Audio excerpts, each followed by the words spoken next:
In June of 1839, labourers near Canton opened more than 20,000 wooden chests and emptied their contents into enormous trenches. The cargo was opium. The trenches filled with seawater and lime, while armed officials watched from the shore. For days, the dark mixture was stirred, diluted, and released toward the sea. The operation had been ordered by Commissioner Lin, a Qing official sent to stop an illegal trade that was draining silver, spreading addiction, and challenging the authority of the Chinese state. But the commercial system behind this destruction had been built around something far more ordinary: tea. Britain was buying so much Chinese tea that silver was flowing east faster than British goods could flow west. Indian opium became a way to reverse that flow. When China tried to close the trade, British warships arrived. Tea did not cause the Opium War by itself, but Britain's appetite for tea helped create the economic machine that made opium profitable, made confrontation increasingly likely, and connected an English breakfast table to poppy fields in India and battlefields in China. That was only the beginning, because after Britain fought to preserve access to Chinese trade, it began building an entirely new tea empire of its own. Today, making tea can feel almost weightless. A bag drops into a cup. Water is poured. The color deepens. The entire process may take less than 5 minutes. Tea is now consumed across nearly every region of the world, in kitchens, offices, railway stations, restaurants, monasteries, street stalls, and formal ceremonies. After water, it is among the most widely consumed drinks on earth. Most true tea comes from one species of evergreen plant, known as Ku Mi Li, sinensis. Green tea, black tea, white tea, and oolong are not produced by 4 unrelated plants. Their differences are created largely through cultivation, harvesting, oxidation, heating, rolling, and drying.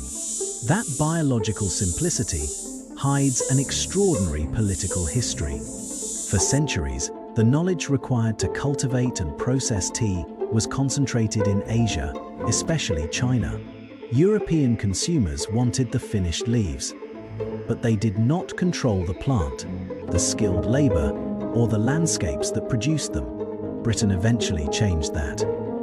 It used monopoly, taxation, narcotics, military force, botanical collection, colonial land, migrant labor, advertising, and industrial distribution. By the end of the 19th century, tea was no longer merely a Chinese commodity purchased by Britain. It had become a product of the British Empire, and the comforting image of the cup helped conceal how that transformation happened. The oldest stories about tea begin with an accident. According to a famous Chinese legend, the ancient ruler Shen Nong was sitting near boiling water when leaves from a nearby tree fell into the vessel. He tasted the infusion and discovered tea. It is an elegant origin story. It is also a legend, not a documented historical event. The real beginning is less precise and more interesting. Modern botanical and genetic evidence points toward a broad region centered on southwestern China and extending into neighboring parts of mainland Southeast Asia and northeastern India. This was not an empty wilderness waiting for a single inventor. It was a biologically rich borderland where different communities knew local tea plants, used their leaves, and gradually developed distinct practices around them. People may have chewed leaves, eaten them, used them in mixtures, or prepared bitter infusions long before tea became a refined beverage. The early written record is difficult to interpret because names, plants, and preparation methods changed over time. A clear written description of tea as a medicinal drink appears in China by the 3rd century, but tea did not remain medicine. As cultivation expanded and processing became more sophisticated, the leaf moved into everyday life. Tea could be compressed into cakes for storage and transport. Pieces might be broken off, ground, boiled, and combined with other ingredients. It could travel farther than fresh leaves, and it could be taxed, gifted, traded, and stored. By the Tang period, beginning in the 7th century, tea had become deeply embedded in Chinese social and cultural life. It appeared in markets, monasteries, poetry, court culture, and household routines. Buddhist communities valued tea partly because its caffeine could support alertness during long periods of study and meditation. Merchants carried it across regions. The state recognized its fiscal value, and writers began treating tea not simply as a substance, but as a field of knowledge. The most famous was Lu Yu. Born in the 8th century, Lu Yu became associated with the earliest surviving major work devoted entirely to tea. The classic of tea examined cultivation, tools, preparation, water, vessels, and the qualities that distinguished one tea from another. Its importance was not that one man suddenly invented tea culture. Its importance was that generations of practical knowledge could now be organized, compared, and transmitted through a text. Tea had acquired geography. It came from particular soils and climates. It required particular skills. The water mattered. The heat mattered. The vessel mattered. The finished drink carried information about the land and the people who had made it. During later Chinese dynasties, styles of preparation continued to change. Powdered tea rose and declined. Loose leaf preparation became more prominent. Roasting, firing, rolling, and oxidation produced different flavors and appearances. These were not merely recipes. They were forms of agricultural and technical expertise developed over centuries. When European traders eventually arrived in Chinese ports, they encountered the final product of that long history. They could buy the leaves. What they could not easily buy was independence from the people who knew how to grow and process them. That dependence would become one of the most expensive habits Britain ever acquired.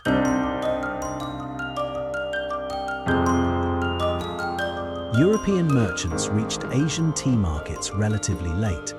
Portuguese and Dutch traders encountered tea through expanding maritime networks in the 16th and 17th centuries. Early shipments into Europe were small and expensive. Tea was unfamiliar, imported across enormous distances, and restricted largely to wealthy consumers. In Britain, it first appeared as an exotic luxury. Court fashion helped raise its status. Coffee houses, merchants, and elite households expanded its visibility. But fashion alone does not explain how tea became part of ordinary British life. For that, Britain needed a commercial machine. The English East India Company had received its royal charter at the beginning of the 17th century. It was not a modern company in the ordinary sense.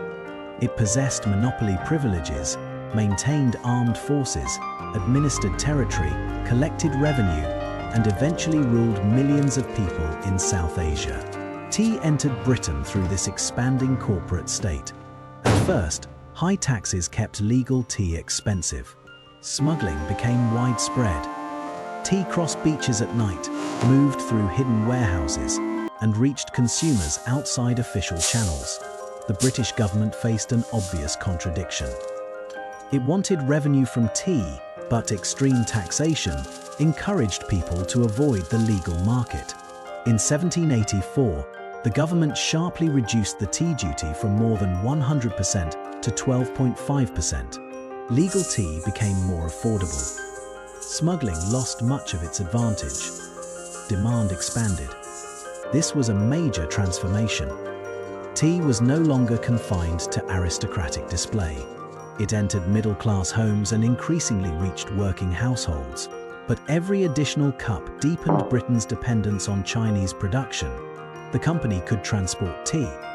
British merchants could sell it. The government could tax it. Consumers could turn it into a national habit. Yet the crucial agricultural and manufacturing systems remained outside British control. There was another problem. Chinese merchants accepted silver far more readily than most British manufactured goods. Britain wanted tea, silk, and porcelain.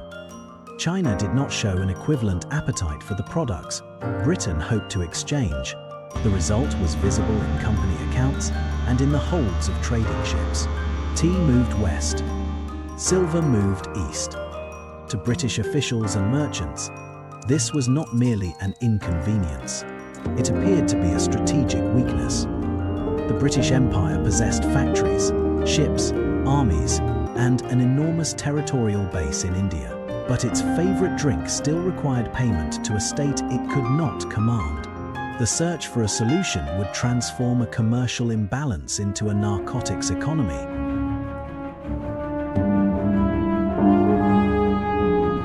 The solution grew in British-controlled India. Opium had a long history of medicinal and recreational use across different societies, but under the East India Company, its production became part of a highly organized revenue system. Poppies were cultivated under company authority in India. The opium was processed, packed into chests, and sold through auctions. Private merchants then carried it toward China, where the drug was prohibited, but demand was growing. This arrangement created distance between official power and illegal sale. The East India Company could claim that private traders handled the smuggling, yet the company benefited from the Indian production and auction system, and the British trade balance benefited when silver changed direction. The triangle was brutally efficient. Revenue from India helped support British power in India. Opium from India was sold into China. The silver obtained through that trade helped finance purchases of Chinese tea. One commodity was associated with comfort. The other produced dependency and social harm. Inside the trade system, they became financially connected. By the late 1830s, opium sales were capable of covering the cost of Britain's enormous tea trade. This did not mean that every British tea drinker knowingly approved of narcotics smuggling. Most consumers saw a cup, a kettle, and perhaps a printed tea box. The geographical distance was part of the system. The tea was consumed in Britain. The poppies grew in India. The opium entered China through coastal networks. The costs were divided among people who rarely appeared in the same room. That separation made moral contradiction easier to ignore. In China, however, the effects could not be kept abstract. Opium imports increased. Silver flowed out. Officials debated how the state should respond. Some considered regulation or legalization. Others demanded stronger enforcement. The Qing government ultimately sent Commissioner Lin to Canton with orders to suppress the trade. Lin pressured foreign merchants to surrender their opium stocks. More than 20,000 chests were handed over. At Ho Men, near the mouth of the Pearl River, the cargo was destroyed in public. This was the scene from the beginning of our story. To the Chinese state, it was an act of law enforcement and sovereignty. To British commercial interests, it was the destruction of valuable property. The question was no longer whether the opium trade was harmful. The question in London became whether British power would allow Chinese authorities to decide the terms of commerce. In 1839, the confrontation escalated into war. British naval power was built for long-distance coercion. Steamships, artillery, disciplined crews, and access to imperial resources gave Britain a decisive advantage. Chinese forces fought, but the military balance was deeply unequal. The First Opium War ended in 1842 with the Treaty of Nanking. China was forced to open 5 treaty ports to British trade. Hong Kong was ceded to Britain. An indemnity was imposed. The old system that had confined most Western trade to Canton was broken open by military force. The conflict is often described simply as Britain going to war to sell opium. That description captures a central moral reality, but the full struggle also involved diplomatic relations, commercial access, legal authority, and competing ideas of sovereignty. Tea belonged inside all of those questions. Britain's demand for tea had helped create the silver problem. The silver problem increased the importance of opium. The profitability of opium strengthened merchants who resisted Chinese enforcement, and the wider British state chose force rather than accept China's attempt to close the trade. A second war followed in the 1850s, this time involving Britain and France. More ports were opened. Foreign privileges expanded. The Qing state suffered another major loss of control. Tea continued to leave China, but British officials and merchants had learned a lesson. Military victory could force access to ports. It could not eliminate dependence on Chinese producers. As long as Britain bought tea from China still controlled the landscapes, plant material, processing knowledge, and skilled labor behind the commodity. Britain wanted more than access. It wanted its own supply. The next phase of the tea empire would not begin with a warship. It would begin with a plant, a glass case, and a carefully constructed story about discovery. The British did not first encounter tea in Assam because an empty landscape suddenly revealed itself to European science. Local communities already knew the plant. Among them were Singh folk groups living in the borderlands of northeastern India and Burma. They used leaves from local tea trees before British commercial plantations existed. Assamese intermediaries also played a crucial role. One of them was Mun-e-e Rum Dutta Bar who helped connect British officers with local knowledge of tea in the region. British accounts often use the language of discovery, but the plant had not been waiting to be discovered. What the British recognized was its potential to become an imperial commodity. During the 1830s, official committees investigated whether tea could be cultivated on a large scale in British-controlled territory. Assam offered local plant material, humid conditions, and land the colonial state could reorganize. Early efforts were difficult. Knowing that a tea plant existed was not the same as knowing how to manufacture consistent tea for the British market. Leaves had to be plucked at the right stage. Withering, rolling, oxidation, firing, sorting, and storage all affected the result. This was where Chinese knowledge remained valuable. In 1848, the East India Company commissioned a Scottish botanist named Robert Fortune to travel into Chinese tea-producing regions. Fortune had experience collecting plants. He also had access to a new transportation technology. Wardian cases were sealed glass containers that protected living plants during long sea voyages. Inside these miniature environments, moisture could circulate and plants could survive journeys that had killed earlier specimens. Fortune traveled beyond areas normally open to foreigners. At times, he wore Chinese clothing and adopted the appearance of a Chinese traveler. He collected seeds and plants. He observed tea manufacture. He also helped arrange for Chinese tea workers to travel to India with practical knowledge that could not be packed into a botanical specimen.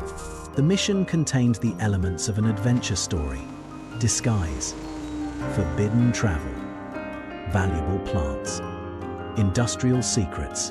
But the familiar version of the story usually gives Fortune too much power. He did not single-handedly create Indian tea. Many transported plants failed. Chinese varieties performed better in some regions than others. In Assam, the local tea variety became far more important to large-scale production. The industry depended not on one theft, but on the combination of many forms of control. Local botanical knowledge was absorbed into colonial science. Chinese processing expertise was transferred. Land was surveyed and allocated. Capital was raised in Britain. Roads, river transport, and factories were constructed. The empire's achievement was organizational. It could separate knowledge from the communities that developed it, move that knowledge across borders, combine it with colonial territory, and claim the result as progress. By the late 19th century, India supplied most of the tea consumed in Britain. China's dominance of the British market had been broken, but replacing Chinese supply created a new problem. Tea was labor-intensive. Leaves could not simply be left on the bush until a machine arrived. They had to be picked repeatedly, at the right moment, across vast areas. The empire had secured the plant. Now it needed workers who could be kept on the plantation at a cost low enough to make imperial tea competitive. The early Assam tea districts were remote from many of the population centres where British recruiters searched for labour. Colonial employers complained that local people would not enter plantation work on the terms being offered. The solution was not simply to improve those terms. Instead, recruiters brought migrants from other parts of British India. Many signed contracts they could not fully read or whose consequences were poorly explained. They travelled long distances into unfamiliar environments. Disease, inadequate food, dangerous journeys, and harsh discipline produced severe suffering. Under the indenture system, leaving an employer could become a criminal matter. A labour contract was therefore not merely an agreement over wages. It could become a tool for controlling movement. Plantation geography reinforced that control. Workers lived in estate settlements. Their housing, medical access, rations, employment, and sometimes their ability to leave were tied to the same institution. The tea garden was not only a field, it was a managed social world.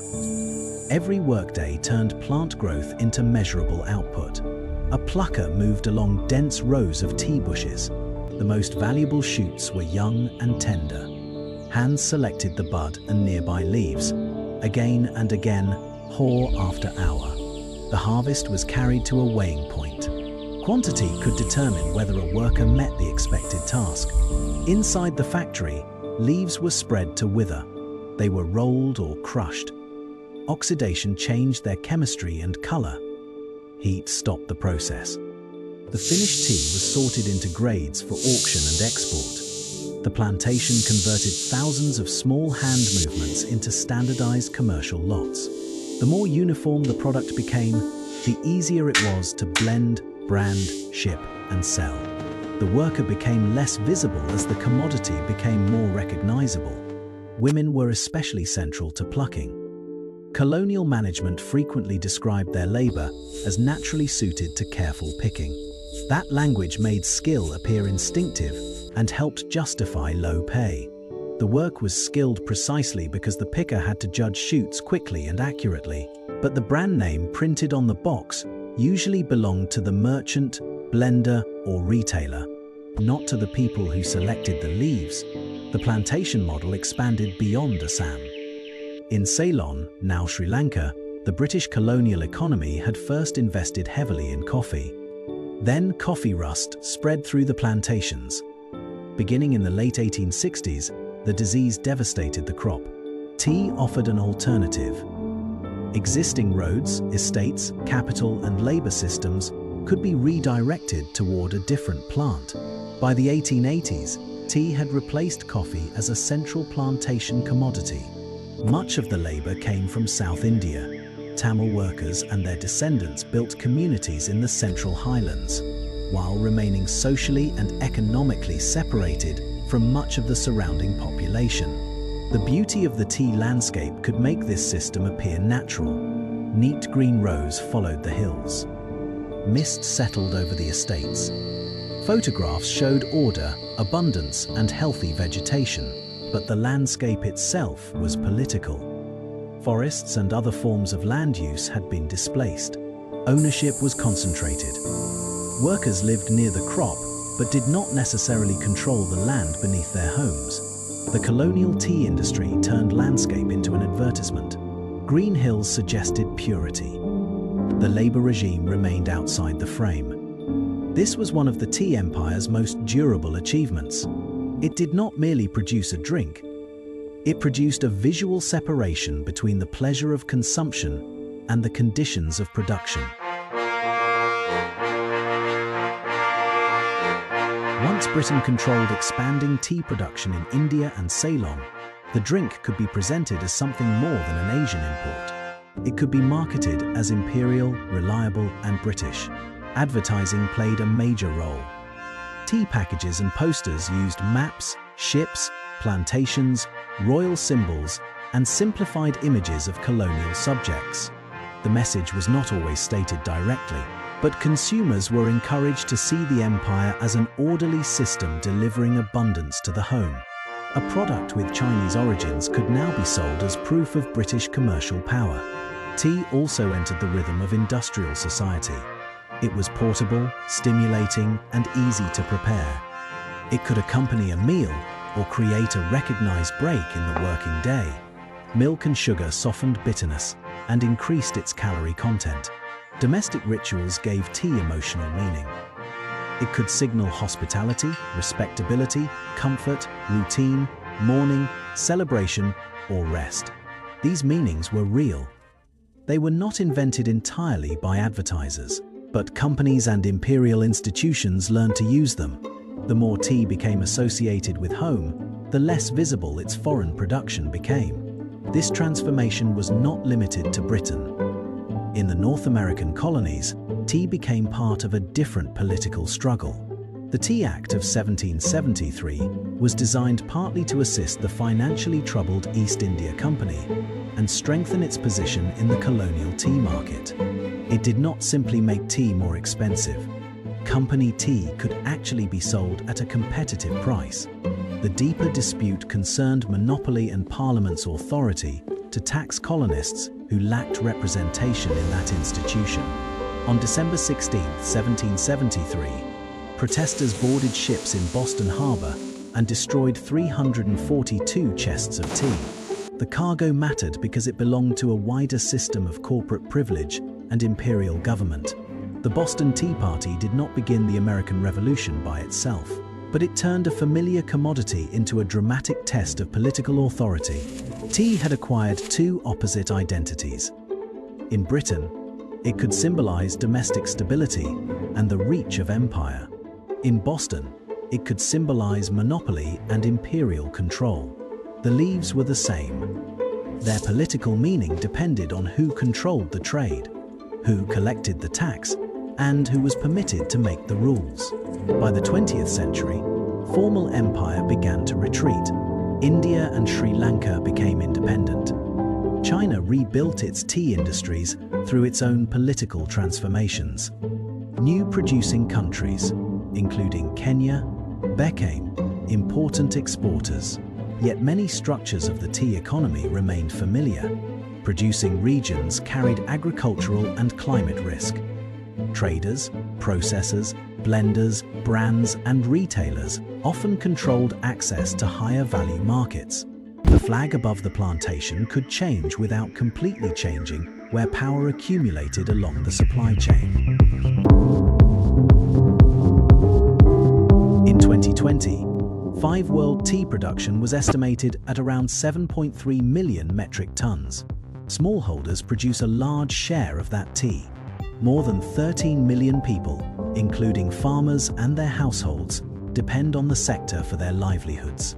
The modern industry no longer belongs to one empire. China, India, Kenya, Sri Lanka, Turkey, Vietnam, and other countries grow tea for domestic use and export.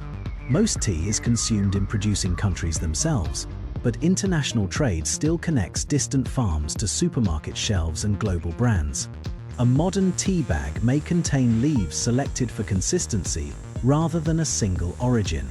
Teas from several regions can be blended until the flavor remains nearly identical from one box to the next. That reliability is commercially valuable. It also makes individual farms easier to replace. If one source becomes expensive, a buyer may adjust the blend. The brand can remain familiar while the geography behind it changes. This gives large buyers flexibility. Small producers have far less. A farmer cannot move a hillside. A worker cannot easily replace an estate community built over generations. Tea bushes require time and investment. Weather can damage quality before leaves ever reach the factory. Prices may be influenced by auctions and international demand far from the field. The old empire controlled territory directly. The modern supply chain often operates through contracts, standards, market access, purchasing power, and ownership of brands. These are not identical systems, but they can produce a familiar imbalance. The people closest to the plant carry much of the physical and environmental risk. The largest share of consumer recognition often belongs to companies closest to the shelf. Certification and sustainability programs can improve particular practices. They can create traceability, environmental requirements, and labor protections. But standards alone cannot solve a price structure that leaves producers without enough income to make those standards achievable. Tea also faces a threat that no 19th century plantation manager could fully anticipate. Climate change is altering temperature, rainfall, pests, and the suitability of traditional growing regions. In Kenya, one of the world's major tea exporters, researchers and agricultural organizations have warned that rising temperatures may reduce yields and make some current growing areas less suitable. Extreme rain can damage roads and soil. Drought can reduce growth. Changes in weather can alter flavor and quality, not only quantity. Once again, risk is unevenly distributed. A global brand can purchase from another region. A smallholder's farm is fixed in place. The history of tea, therefore, did not end when colonies gained independence or when the East India Company disappeared. Its institutions changed. Its geography expanded. Its advertising became more modern, but the central questions remain. Who controls access to the market? Who receives the highest value part of the sale?